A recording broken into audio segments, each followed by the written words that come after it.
a small segment of purpose-built rear-wheel drive compact sports cars, the Toyota 86, formerly the Scion FRS, offers a uniquely raw experience that's free of frills.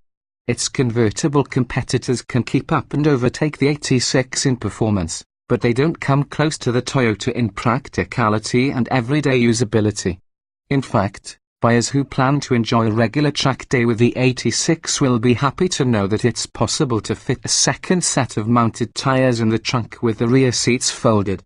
What the 86 lacks in creature comforts and available features it makes up for with a crisp shifting 6-speed manual transmission, and automatic is also available, sharp handling, and strong brakes. High's sharp steering response, balanced chassis, practical, for a sports car. Low's thin sheet metal, lack of options, coarse-sounding engine. Verdict: the affordable rear-drive coupe to get, because it, along with its Subaru BRZ twin, is the only affordable rear-drive coupe. What's new for 2018? Toyota has expanded the 86 lineup for 2018 to 3 trim levels: Base, GT, and GT Black. Stepping up to the mid-range, GT adds leather seats, a 4.2-inch color information display in the gauge cluster, dual-zone automatic climate control, passive entry, push-button start, and a rear wing finished in matte black. The GT Black is essentially the same car, and carries the same $29,280 price, but adds black-painted power-adjustable exterior mirrors with heat and a slightly different rear spoiler design with black support posts. What was new for 2017? On a superficial level, the 86 nameplate was all new for 2017. And by that we mean the actual nameplate, because the 86 is really a rebadged Scion FRS that was adopted into the Toyota fold after the death of the Scion brand. Besides new badges, there were suspension updates aimed at delivering a better ride, structural enhancements to stiffen the body shell, upgraded engine and exhaust, and improved gearing for manual transmission models. Trims and options: we'd choose opting for the base 86 versus the more expensive GT and GT Black models isn't penalizing. It comes standard with plenty of goodies, performance and otherwise, such as Torsen limited slip rear differential, a 7.0-inch touchscreen infotainment screen, 17-inch wheels with summer tires, leather-wrapped tilting and telescoping steering wheel. Our manual transmission 86 weighs a price of $27,150, but an automatic transmission can be ordered for $720 more. All-season tires are available on any 86 model as a no-cost option, and navigation can also be added for $900. Aside from appealing dealer-installed performance parts, the Toyota 86 lineup is free of option packages and add-ons. The 86 is buoyed by its rear-drive layout and sweet transmission choices. Decidedly less satisfying is its Subaru-sourced 2.0-liter flat-four engine, which is rough, loud, and suffers from an odd dip in torque midway through the rev range. What's new for 2018? The new model should perform identically to the 2017 car we tested, the results for which are in the comparison chart below. 2017 Toyota 86. Although we prefer the manual transmission's notchy, short throw shifter, the 86's optional 6-speed automatic is the rear self-shifter that doesn't ruin the fun. The automatic offers up quick shifts both when it handles gear changes and when the driver orders up or down shifts via the shift paddles. The 86 is a joint venture between Toyota and Subaru, with Subaru supplying the engines.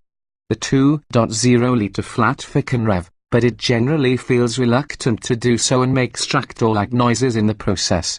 New engine internals and exhaust tweaks garner an extra 5 horsepower for manual transmission. 86's automatic models lack the upgrades and tamp down, slightly, the 2.0 liters mid-range power sag.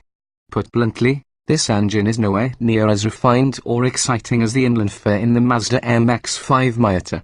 In spite of a fuel system that utilizes port and direct injection to maximize power and fuel economy, the 86's consumption is merely average. What's new for 2018? The EPA's estimates for the 2018 86's fuel efficiency are the same as last year's model. We still haven't had the opportunity to put an 86 through our real-world highway fuel economy testing. 2017 Toyota 86, the lightweight Mazda Miata and Fiat 124 Spider not only score higher EPA fuel economy estimates, they outpace those test numbers on our 200-mile fuel economy test loop. We haven't tested the 86 on our highway loop yet, but in our experience it isn't difficult to achieve 30 miles per gallon in one. For proof, our nearly identical long-term 2013 Subaru BRZ test car averaged 28 miles per gallon over 40,000 highway and local miles.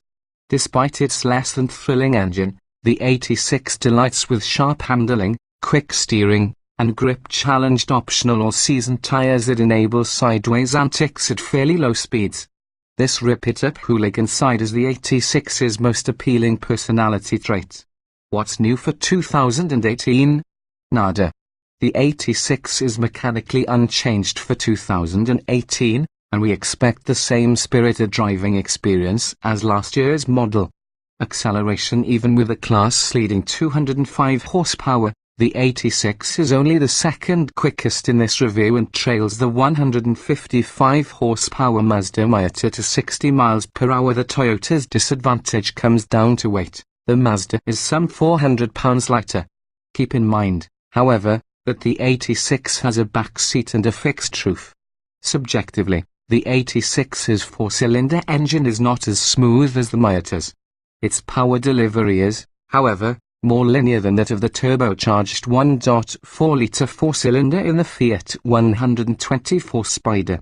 That car suffers from turbo lag, which gives the engine's performance a surge in quality, ride, handling, and steering until this year. The 86, in its former life as the Scion FRS, rode very firmly, and road impacts tended to reverberate throughout the body structure. For 2017, suspension updates have smoothed out the ride without compromising body control or handling, while a stiffer body shell does a better job of absorbing any brutal suspension impacts. More fun to discuss and experience are the 86's direct, quick ratio steering and pleasing small diameter steering wheel. Inputs at the wheel change the car's direction with immediacy, and the body stays flat throughout corners and quick transitions. The neutral chassis balance initially gives over-enthusiastic drivers understeer, which happens when the front tires slide toward the outside edge of the road, before transitioning to controllable oversteer, the feeling that the tail is sliding out from under you. For the skilled and adventurous, adding throttle in this situation can hang the tailway out in a major drift, if you've killed the stability control first. 3 stability control settings allow for ever-increasing sideways silliness, from not much fun full-on to a track setting that allows more slip getting warmer to fully off-bro, you drift. Oversteer is essentially the 86's reason for being and a big part of its appeal. Braking Toyota gets the 86's brake pedal feel right, as it has an appropriately firm, short stroke and offers immediate response to the driver's inputs. The 86's stopping distances are so-so for a sporting machine, hampered by the unaggressive tires Toyota specifies, but are still equivalent to the Miata's. In contrast to its convertible Mazda and Fiat competitors, the 86 is a comfortable fit for the driver and front seat passenger.